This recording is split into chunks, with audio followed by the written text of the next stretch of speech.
How to set the text to speech to a lower or higher pitch on the Samsung Galaxy S24 series.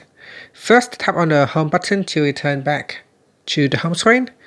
Then swipe down at the top and then tap on the settings icon. Next, we scroll down. Now in here, tap on accessibility. Then tap on vision enhancements. Now scroll down. Then tap on Bixby Vision for accessibility.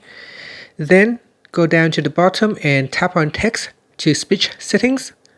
Now go down to the pitch section and then drag on the slider bar to high or low so that you can lower or increase the pitch.